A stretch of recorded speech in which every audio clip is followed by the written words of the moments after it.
Indian economy यानी कि भारतीय अर्थव्यवस्था, समझे।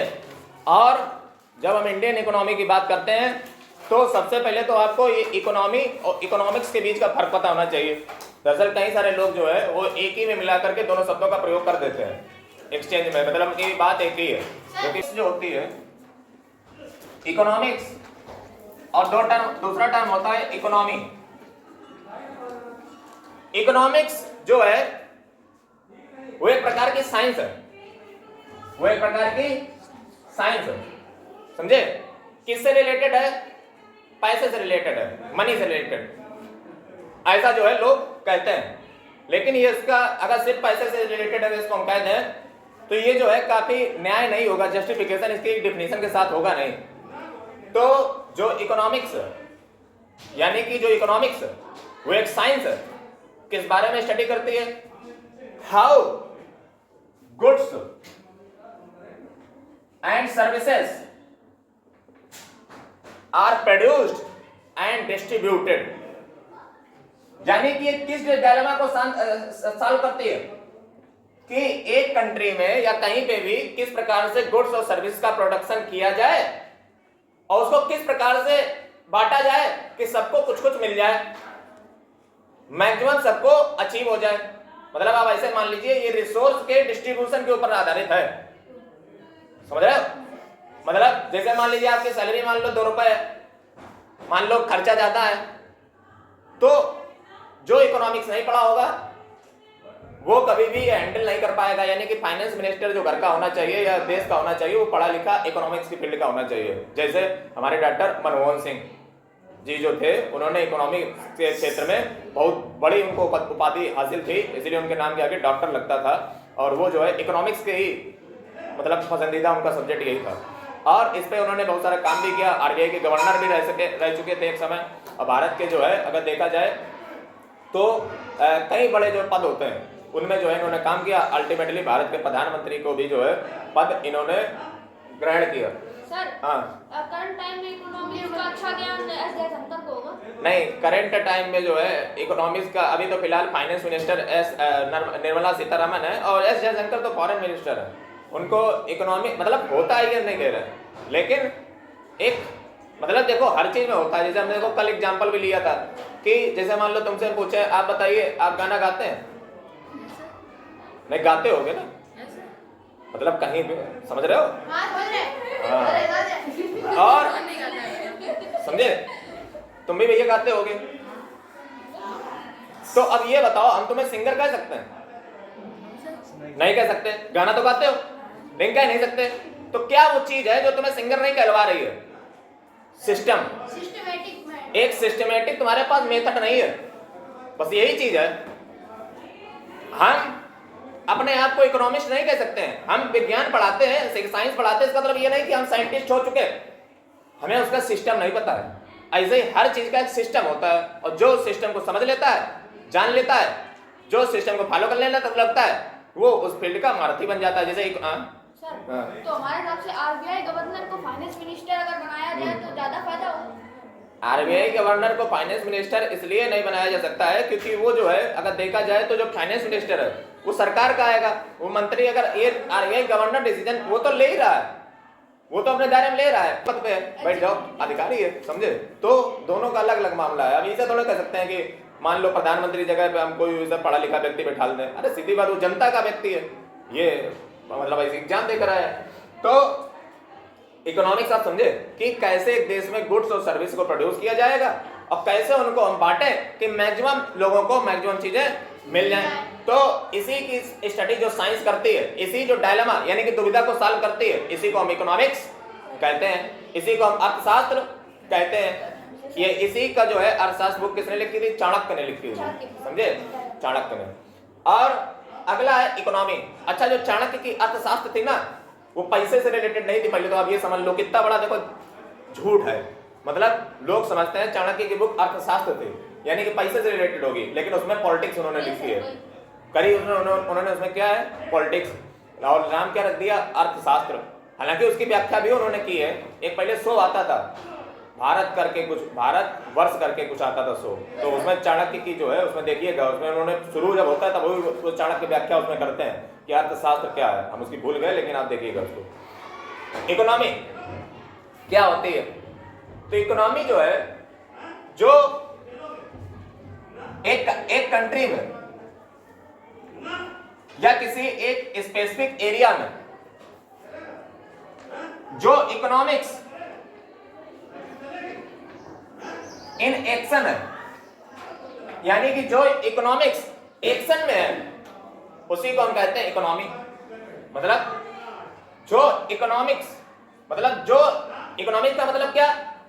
All the activities where money is involved is called economics, economical activities. यानी कि किसी भी एरिया में जहां पे इकोनॉमिकल एक्टिविटी हो रही है उसको हम वहां की इकोनॉमी कहते हैं। जैसे Indian economy, Japanese economy, US economy, ऐसे कोई भी कंट्री की इकोनॉमी हो सकती है। यानी कि आप क्या समझे मेनली कि इकोनॉमिक्स एक साइंस है और इकोनॉमिक्स के अंदर ही क्या आता है? इकोनॉमी। जब हम बात इंडियन इकोनॉमी की करते हैं तो हम ये पढ़ेंगे कि अपने देश में जितनी भी इकोनॉमिक एक्टिविटी हो रही है उनके बारे में स्टडी करेंगे। मेथड क्या है? पूछो। इकोनॉमी, इकोनॉमी वो है जो किसी एरिया विशेष में, जैसे इंडिया, उसमें जितनी भी इकोनॉमिक एक्टिविटी हो रही है, और इकोनॉमिक एक्टिविटी को ही हम क्या कहते हैं? इकोनॉमिक्स। यानी कि जो इकोनॉमिक्स एक्शन में है, चल रही है, चली तो रही है ना पूरे देश में, उसी को हम इकोनॉमी कहते हैं। मतलब कि जैसे कि इकोनॉमिक्स एक साइंस है, तो अगर यहाँ पे साइंस हो रही है तो वो इकोनॉमी होगी। हाँ, ये जो इकोनॉमिक्स जो है, इस ये जितनी भी इकोनॉमिक्स का मतलब वेयर मनी इज इन्वॉल्व्ड, और ये जितनी भी एक्टिविटी किसी एरिया में हो रही हो, एरिया जरूरी है, जैसे इंडिया ज्योग्राफिकल एरिया, उसमें जो ऑल द इकोनॉमिक एक्टिविटी हो रही है उसको हम कहते हैं economy. Indian economy, Japanese economy, US. Economics mainly पैसे पे ही डिपेंडेंट है। इकोनॉमिक्स मेनली पैसे से रिलेटेड नहीं है, हम आपको फिर बताते हैं। ये जो है एक छोटा सा पार्ट उसका पैसा है। मेनली जो कंसर्न है इसका वो गुड्स और सर्विसेज से है कि गुड्स और सर्विसेज कैसे प्रोड्यूस की जाए और कैसे डिस्ट्रीब्यूटेड की जाए ताकि सबकी जो है आत्मा लगभग खुश हो जाए, सबको कुछ मिल जाए, कोई रह ना जाए। सर इसमें जीडीपी का क्या रोल है? इकोनॉमी वो आएंगे पहले टॉपिक को क्लियर करें। जैसे मान लो सब्जेक्ट पढ़ने लगते हैं, अभी तुम 9th में जाओगे, इकोनॉमिक्स आपकी शुरू हो जाएगी, इकोनॉमिक्स की एक बुक लगती है, लेकिन उन्हें अभी यही पूछते हो इकोनॉमी और इकोनॉमिक्स में क्या होता है फर्क, ये जो है नहीं बता पाएंगे। समझ रहे हो? वो इकोनॉमी और इकोनॉमिक्स के बीच का फर्क नहीं बता पाएंगे। फिर इकोनॉमिक्स जो है वो दो प्रकार की होती है, एक माइक्रो होती है, एक मैक्रो होती है।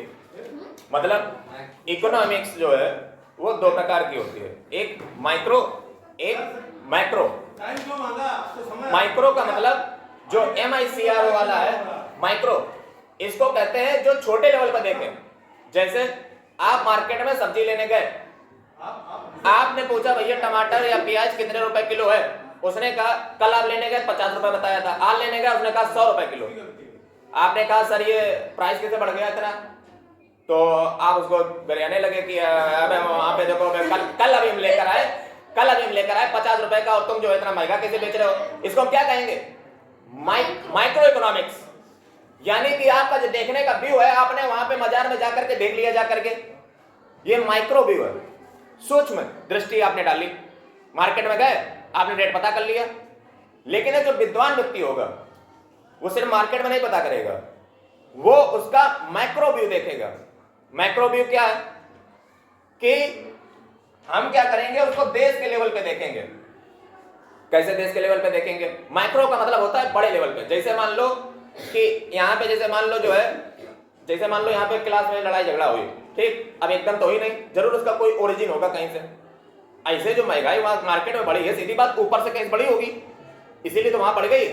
तो हमने जब माइक्रो व्यू से देखा, बड़े लेवल पे देखा, देश के लेवल पे देखा, या हमने ये देखा कि इसका प्रोडक्शन कितना हुआ है, तब जाकर हमें पता चला, तब जाकर हमें क्या पता चला कि ये जो प्रोडक्शन, ये जो महंगाई बढ़ी है, ये महंगाई बढ़ने का कारण दरअसल ऊपर ही से वहां पे प्रोडक्शन का कम हुई, इसलिए महंगाई बढ़ गई आकर के।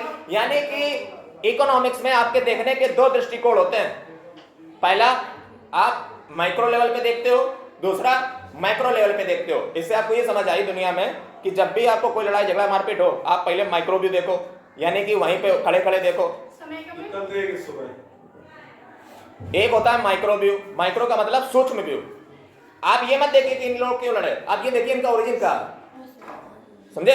कोई ना कोई जो है लंका लगाने वाला होगा जरूर, समझ रहे हो? तो ये माइक्रो दो व्यू होते हैं, सूक्ष्म दृष्टि और एक बृहद दृष्टि। अब जैसे इसमें लिखा है पहला शब्द, जैसे इन्होंने देखो लिखा है कि जीडीपी क्या होती है, तो जीडीपी ये अक्सर टर्म जो है आप सुनते रहते हो जीडीपी, और बच्चों को यही नहीं पता होता कि जीडीपी होती क्या है। बढ़िया, जीडीपी जो है वो एक स्पेसिफिक कंट्री की, वो किसी एक कंट्री विशेष में, मतलब किसी भी रीजन में हो सकता है, वो एक स्टेट हो सकता है, वो एक कंट्री हो सकता है, वो कोई भी हो सकता है, समझ रहे हो? कोई भी चीज हो सकती है, एक रीजन होना चाहिए ज्योग्राफिकल। जीडीपी का मतलब, जीडीपी के लिए पहला चीज क्या है? ज्योग्राफिकल एरिया होना चाहिए, एक क्षेत्र होना चाहिए। जैसे उत्तर प्रदेश की जीडीपी, बिहार की जीडीपी, भारत की जीडीपी, अमेरिका की जीडीपी, चाइना की जीडीपी एरिया है। गुड्स और सर्विसेज, गुड्स और सर्विसेज जो प्रोड्यूस हुई, उनकी वैल्यू क्या है? All the goods and services, उनकी क्या है वैल्यू? फाइनल वैल्यू, मतलब जितनी भी गुड्स एंड सर्विसेज आपने जो है बेची या आपने सर्विसेज दी, देश भर में पूरे साल भर में एक पीरियड होता चाहिए। जैसे मान लो 1 ईयर, एक साल में गुड्स एंड सर्विसेज जो प्रोड्यूस की गई किसी एक देश के द्वारा, उनकी जो कीमत है, उनका जो टोटल वेट हुआ जा करके, उसका अगर हम जो है बात किया जाए तो उसी को हम जीडीपी कहते हैं। लेकिन सवाल ये कि सर ये यहाँ पे एक चीज समझने वाली बहुत इंपॉर्टेंट है कि ज्योग्राफिकल एरिया है क्या, मतलब इंडिया की जीडीपी कहां से आती है? तो पहला तो इंडिया से आती है, दूसरी इंडिया की जीडीपी में वो भी काउंट किया जाता है जो एम्बेसी से आता है। बात समझिए पहले, एम्बेसी, जैसे हर देश में जो है अपनी अपनी एम्बेसी होती है। भारत की एम्बेसी मतलब राजदूत, मतलब यहाँ का व्यक्ति जो आईएफएस नहीं बनते हैं, इंडियन फॉरेन सर्विस वाले, वो अलग अलग देशों में नियुक्त किए जाते हैं वहाँ। ये sir Indian foreign service central का है कि all India service? All India service, all India. Sir लेकिन सेंट्रल का आया था, सेंट्रल आ रहा था, फॉरेस्ट नहीं उसमें आता है सर, नहीं आईएफएस सेंट्रल का सर बताया गया, सेंट्रल का दिखा। तुम पहले बैठ जाओ, हम इसको जो है दोबारा चेक कर लेंगे। तुमने कहा है सेंट्रल, लेकिन हम अभी दरअसल कल ही जो है यूपीएससी का नोटिफिकेशन आया है आईएएस एग्जाम के लिए, तो उसमें हमने पढ़ा है इसको ना, तो उसमें लिखा था Indian foreign service, all India services. देखिए लगभग वही समकक्ष होती है, अगर केंद्रीय तो आते हैं दोनों। तो ये जो है जो फॉरेन सर्विस से जो व्यक्ति चूज किए जाते हैं वो देश में नहीं काम करते हैं, लेकिन फॉरेन सर्विस का एक नुकसान भी होता है। इसमें अगर आपने एक बार एडमिशन ले लिया, मान लो धोखाधड़ी बन गए, तो जिंदगी में वापस नहीं आ सकते हो। मतलब भारत में आपको जो है फिर आईएएस नहीं मिल सकता है अगर आपने एक बार आईएएस चूज कर लिया, समझे? यानी कि फिर आपको विदेशी में रहना पड़ेगा, कहीं आपकी चाइना में लगेगी, कहीं हांगकांग, कहीं सिंगापुर, कहीं यूएस, ऐसे जो है। लेकिन मजा भी आता है, जो फॉरेन डिग्नेटरी जाते हैं उनके साथ आपको जो है मजा आएगा। हाँ, उसमें जो है ये भी रहता है कि जैसे मान लो जो है आपने देखा होगा कि उसमें जो नहीं ये लोग जो है वाइन पीते हैं, वो भी जो है उसमें जो है, चूंकि उनके साथ मना तो आप कर नहीं सकते हो, तो इसका जो है फिर वो रहता है, लेकिन वो बेहतरीन क्वालिटी की होती है, ये समझिए। ऐसा नहीं कि बस देखिए इंडिया एम्बेसी यानी कि जो भारत की अलग जो देशों में है वहां पे भी प्रोडक्शन होता है एम्बेसी में। जैसे कोई चीज अगर बन रही है, कुछ मतलब सर्विस कुछ है दे रहे हैं, तो वो एम्बेसी का जो भी पैसा है वो भी आएगा। फिर क्या चीज है, और क्या चीज है, और जो है जो भारत का जैसे नक्शा है ना, ये इसका जो है कुछ पानी तक का भी एरिया भारत का होता है, शायद 200 नॉटिकल माइल।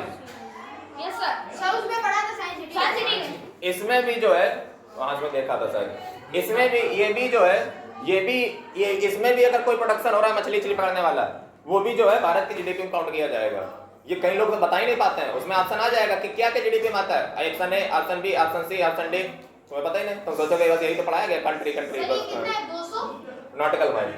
नॉटिकल माइल कितना मतलब क्या होता है? अरे एक नॉटिकल माइल जो है कुछ होता, हमें फिलहाल एग्जैक्ट नहीं पता है, देख के बता देंगे। तो 200 नॉटिकल माइल जो है ये होता है एम्बेसी इंडिया। अच्छा एक चीज और समझ लो, हम 16 किलोमीटर वो शायद उसमें माइल बताया होगा, मील मील मील। हाँ, लेकिन हाँ ये भी शायद वही हुआ, नहीं तो लेकिन सर नाटिकल लगा। हो सकता है नॉटिकल माइल मतलब बड़ा हो सकता है वही हो, 1.66 किलोमीटर का हो, देख लेंगे फिलहाल देख। और सर हो सकता है कि सी में नॉटिकल बोलते हो। हाँ हो सकता है, ये हो सकता है 1.6 ही होता है, क्योंकि हमने जानने की कोशिश की होगी, हमारे दिमाग में बार वही नंबर आ रहा है 1.6। देखिए फिलहाल देखिए अगला जो है 3 चीजें तो ये बता दी हमने तुम्हें। एक तो समुद्र, एक जो है भारत विदेश में एम्बेसी, उसका भी पैसा काउंट किया जाता है, भारत का तो काउंट ही किया जाता है। साथ ही में एक चीज का हो, जो जहाज घूमते हैं समुद्र में, उस पर जिस देश का झंडा लगा होता है वो भी जो है वो चलता फिरता उस देश का हिस्सा होता है। समझ रहे हो, ये बात भी आपको पता होनी चाहिए। यानी कि जो फ्लैग शिप है ना, जहाज, उस पर जिसका झंडा लगा होता है वो उसकी जो है विभूति होती है समुद्र में चलती हुई, समझे, उसको कोई टच नहीं कर सकता। तो ये 4 चीजें, ये मैं आपको गारंटी देता हूँ कहीं को नहीं पता होंगी, वो सिर्फ इतना ही जानते हैं देश के द्वारा। मैंने आपको ये 3 जो चीजें बताई कहीं को नहीं पता होंगी, समझ रहे? तो सर हाँ। इस मतलब जहाज से क्या जीडीपी में आता है? अब कुछ भी वो करें, फिलहाल जो पढ़ाने का है वो हमने तुम्हें बता दिया, जो भी करें वो उससे लेना देना नहीं, हमने तुम्हें चीजें बता दी। आप देखो एक तो जीडीपी तुम समझ गए, आप समझ गए। जैसे इस साल मान लो भारत ने 100 रुपए का प्रोडक्शन किया, अगली साल मान लो भारत ने 200 रुपए प्रोडक्शन किया, तो भारत की जीडीपी की ग्रोथ क्या रही? 100%। इस साल मान लो 100 रुपए का दूध प्रोडक्शन किया, अगले साल मान लो 108 रुपए का दूध प्रोडक्शन किया, तो भारत की जीडीपी ग्रोथ क्या रही? 8%। तो जितना होएगा हाँ जितना मतलब जो है एक जो इस साल के मुकाबले अगले साल जो ग्रोथ रहेगी उसको जो है ग्रोथ रेट कहते हैं कि इतना ग्रोथ रेट रहा। जैसे इस समय भारत की ग्रोथ रेट शायद जो है 4.5 ऐसा कुछ आई है इस बार, तो वो घटी है, समझे, ग्रोथ रेट। तो ये आपको समझ आया, तो समझ गए जीडीपी। सर जीडीपी फॉर्म क्या होता है? Gross domestic product, gross domestic product, gross domestic product.